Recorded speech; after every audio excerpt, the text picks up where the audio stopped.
अस्सलाम वालेकुम। आज हमारा लेक्चर नंबर 16 है आइडियल फ्लूइड डायनेमिक्स का। आए अपना टॉपिक देखते हैं। आइडियल फ्लूइड डायनेमिक्स का हमने चैप्टर नंबर 2 स्टार्ट किया हुआ था। आज हमारा टॉपिक नंबर 2.11 है equation of continuity for a compressible fluid in Cartesian coordinates.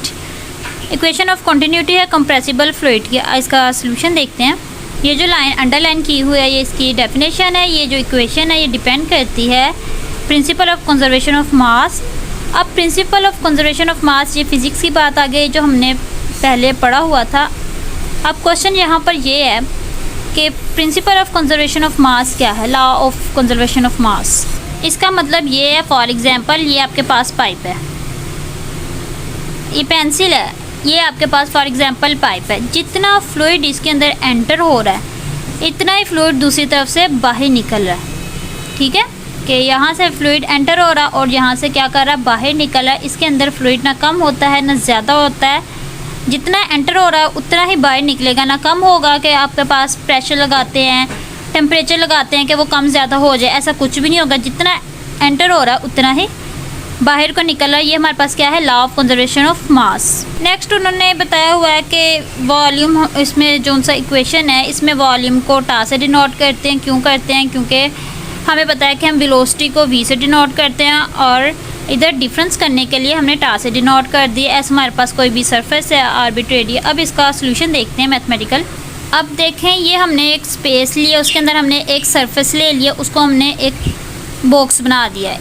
ये ए बी सी डी है, ये ए डैश है, बी डैश है, सी डैश है, डी डैश है। ये एक्स एक्सिस में है, इसको हम नाम दे देते हैं डी एक्स का। ये वाई एक्सिस में, इसको हम वाई डी वाई दे देते हैं। और ये हमारे पास जी एक्सिस में ऐसे, और इसको हम डी जी नाम दे देते हैं। अब देखें हम इसमें बात क्या करें, लॉ ऑफ कंजर्वेशन ऑफ मास की। मतलब कि मास एंटर हो रहा और यहाँ से आउट हो रहा, मतलब अंदर इधर से आ रहा है और इधर से जा रहा है। इधर से एंटर हो रहा है, इसको हम एम डॉट एक्स का नाम दे देते हैं।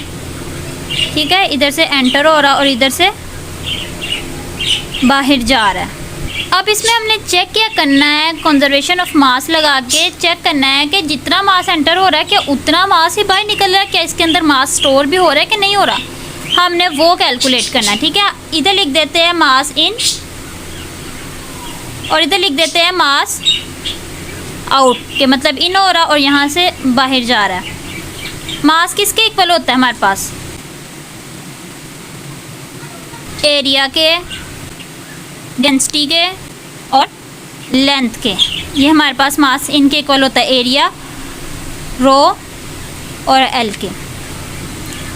और हमें पता है कि ये जो है इनके कंपोनेंट्स भी है ए बी सी डी के। क्या कंपोनेंट्स होंगे, एक्स वाई और जी। एक्स किसके इक्वल होता है, यू के।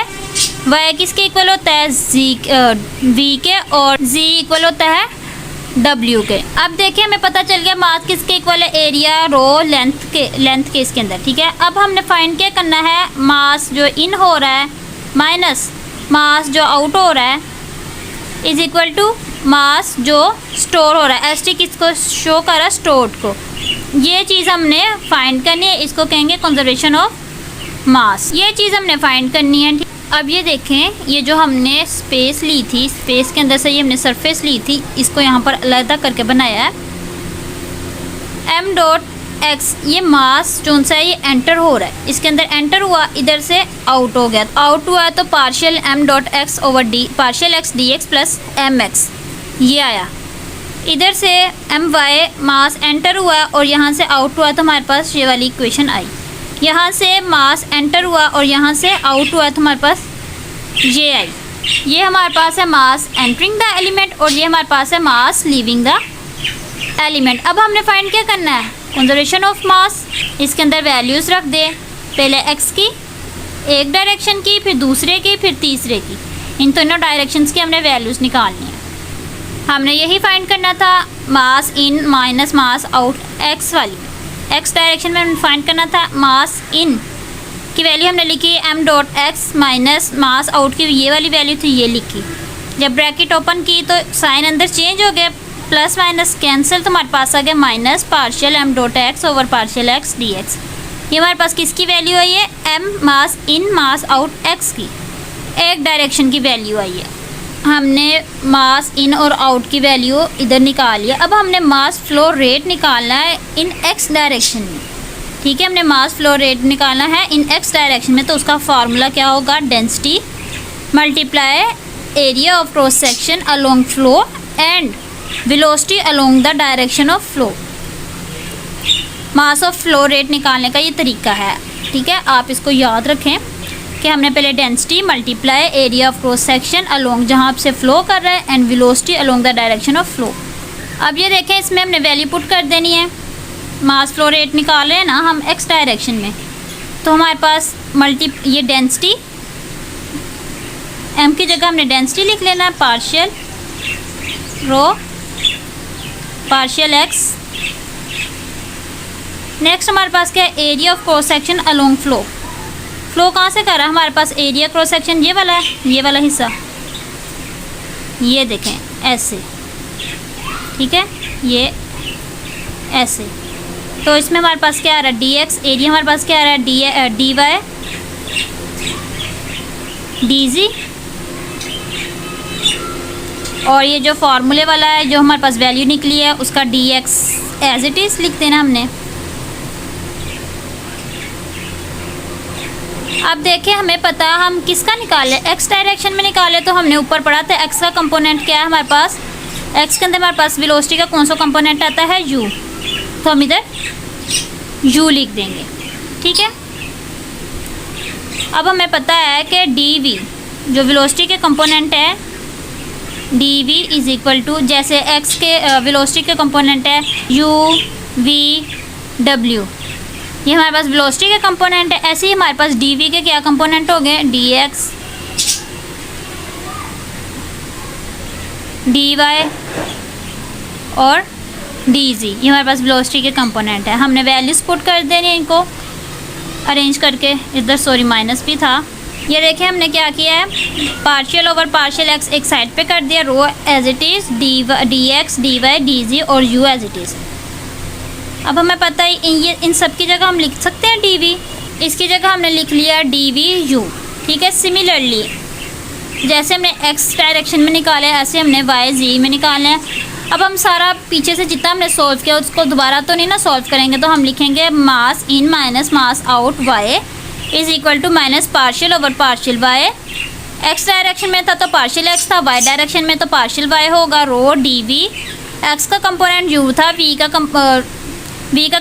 का कंपोनेंट वी है, तो इधर वी लिखेंगे same as it is, mass in minus mass out z is equal to partial y partial over partial z, partial Z row d we और इसका कंपोनेंट क्या है, डब्ल्यू। हमारे पास तीनों की वैल्यूज़ आ गई, जहाँ से मास इन कर रहा था मास आउट कर रहा था, हमने उसका mass flow rate X direction Y direction और जी डायरेक्शन में हमने तीनों डायरेक्शन में हमने फाइंड कर लिया। अब इसके अंदर रेट ऑफ स्टोरिंग मास हमने फाइंड करना है। देखें हमने तीनों डायरेक्शन में क्या किया है, हमने वैल्यूज़ निकाल लिया मास फ्लो रेट की। ठीक है, एक्स में भी वाई में भी जी में हमने निकाल लिया इन और आउट। अब हमने rate of storing mass find करना। वो कैसे फाइंड करेंगे, इसका क्या मतलब है कि जब हमने पाइप में मास इन किया, ठीक है, एंटर हुआ और आउट हुआ, इसमें जितना मास आएगा वो जिस रेट से टाइम के साथ चेंज हो रहा है तो वो हमें स्टोरिंग मास देगा। ठीक है, फॉर एग्जांपल ये हमारे पास पाइप है, इधर से मास एंटर हो रहा है और इधर से मास बाहर निकल रहा है, लीव आउट हो रहा है। ठीक है, अब हमने क्या फाइंड करना, अब इसमें जितना मास आएगा वो जिस रेट से टाइम के साथ जैसे जैसे टाइम चेंज हो रहा है, अगर वो चेंज हो रहा है तो वो हमें स्टोरिंग मास देगा। ठीक है, वो अब हमने फाइंड करना है। आपको उम्मीद करती हूँ समझ आ गई होगी इसकी, तो हम इसको ऐसे लिख सकते हैं जैसे हमने पीछे लिख लिया, partial rho over partial T D V. अब देखें ये जो डी वी है ये कांस्टेंट है, ये हमने वॉल्यूम लिया है, ये कांस्टेंट है, ये टाइम के साथ बिल्कुल भी वेरी नहीं कर रहा। ठीक है, हो सकता है कि ये जो आपकी डेंसिटी है मास है ये वेरी कर जाए, ये चेंज हो जाए डेंसिटी आपकी। ठीक है, लेकिन ये जो हमारे पास वॉल्यूम है वो कांस्टेंट है, तो हम इसको ऐसे लिख सकते हैं।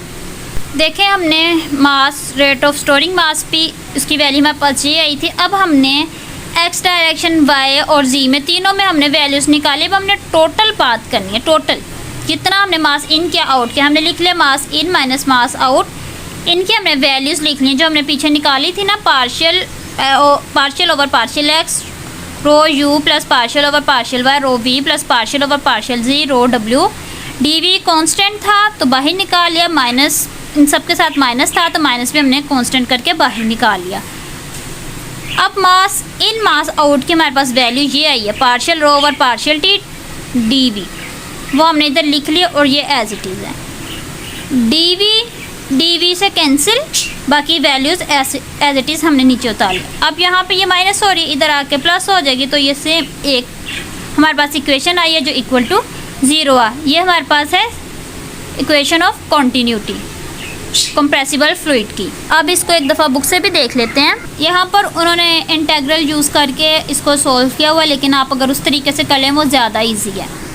ये देखें, उन्होंने गाउस डाइवर्जेंस थ्योरम यूज़ किया है, सोल्व करने के बाद सेम हमारी वही इक्वेशन निकली। ये देखें, ये हमने ओपन करके लिखी है, आप इसको क्लोज करके जब लिखेंगे पार्शियल ओवर पार्शियल टी, ये पार्शियल जब हम सेपरेट कर लेंगे तो हमारे पास डेल आ जाएगा और रो वी वेलोसिटी, ठीक है। ये जो यू वी डब्ल्यू है ये हमारे पास वेलोसिटी की इक्वल, तो हमारे पास क्या आ जाएगा, रो वी इज इक्वल टू 0। ये हमारे पास क्या है, इक्वेशन ऑफ कॉन्टीन्यूटी।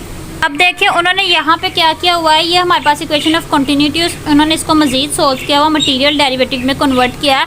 अगर आपको पेपर में क्वेश्चन पूछ लिया जाए कि इक्वेशन ऑफ कॉन्टीन्यूटी को कन्वर्ट करें मटेरियल डेरिवेटिव में, तो आप इसको ऐसे कर सकते हैं, partial rho over partial T as it is plus इसका डॉट प्रोडक्ट लिया है, फर्स्ट का dot product second as it is plus first as it is second का डॉट प्रोडक्ट। ये देखें, ये जो मटेरियल डेरिवेटिव का हमारे पास था कैपिटल डी साइन, जो हमारे पास था capital D rho over D T plus rho del dot V, ये हमारे पास 0 के इक्वल था, del dot V dot del rho, ये हमारे पास 0 के इक्वल है, तो हमारे पास ये आ जाएगी। ये नीचे उन्होंने मटेरियल डेरिवेटिव दिया हुआ है, उसकी इक्वेशन दी हुई है, आप इसको इस वाली इक्वेशन को इसमें कन्वर्ट कर सकते हैं। देखें, D rho over D T plus इसको डेल डॉट वी को थीटा के इक्वल कर दिया, रो थीटा इज इक्वल टू 0। अब ये देखें नीचे बताया हुआ कि ये इसके इक्वल है। देखें डेल डॉट वी हमारे पास वेलोसिटी के कंपोनेंट है, और जो उनका डेल डॉट है ये partial over partial x partial over partial y partial over partial z इसके इक्वल है। इधर इन्होंने इज इक्वल टू थीटा कह दिया। अब इसके स्पेशल केसेस बहुत ज़्यादा इंपॉर्टेंट है एमसीक्यूज ये शॉर्ट क्वेश्चन के लिए, कि अगर हमारा जो फ्लूइड है वो स्टेडी है। स्टेडी हमने पीछे पढ़ा था कि स्टेडी फ्लूइड किसे कहते हैं, वो फ्लूइड होते हैं जिसकी मतलब जो प्रॉपर्टीज़ होती हैं, प्रॉपर्टीज़ कौन सी होती है फ्लूइड की, वेलोसिटी प्रेशर डेंसिटी, ये टाइम के साथ चेंज ना हो, ये टाइम के साथ वेरी ना हो, कांस्टेंट रहें, तो इसको हम क्या कहते हैं, स्टेडी फ्लो कहते हैं। ये इक्वेशन देखें, इक्वेशन ऑफ कॉन्टीन्यूटी, हमारे पास टाइम के साथ क्या चीज़ है, पार्शियल ओवर पार्शियल टी, यही वेरी कर रही है, तो हम क्या करेंगे, पार्शियल ओवर पार्शियल टी हमारे पास 0 हो जाएगी, क्योंकि हम स्टडी में बात कर रहे हैं और स्टडी में यही होता है कि टाइम के साथ वेरी ना हो, टाइम के साथ चेंज ना हो, ठीक है। और इसमें जो सा स्टडी में है ये जो सी डेंसिटी होती है ये टाइम का फंक्शन नहीं होती, ये इंडिपेंडेंट होती है, ठीक है। तो इक्वेशन ऑफ कॉन्टीन्यूटी, फिर हमारे पास इक्वेशन ऑफ कॉन्टीन्यूटी ये थी, जब ये टर्म 0 हो जाएगी तो हमारे पास आ जाएगी del dot rho V is equal to 0। अगर फ्लूइड इनकम्प्रेसिबल है then the density is constant होगी, जाहिर सी बात है। जो डेंसिटी क्या है, मास ओवर वॉल्यूम है। अगर हमारा फ्लूइड कंप्रेसिबल होता है तो उसका मास भी चेंज होता है, कंप्रेस होता है तो वॉल्यूम भी चेंज होता है। अगर वो इनकम्प्रेसिबल है, ना उसकी डेंसिटी चेंज होगी ना उसका वॉल्यूम चेंज होगा, तो हमारे पास रो क्या हो जाएगा, कांस्टेंट हो जाएगी। तो हमारे पास क्या आ जाएगा, del dot V is equal to 0 और थीटा इज इक्वल टू 0।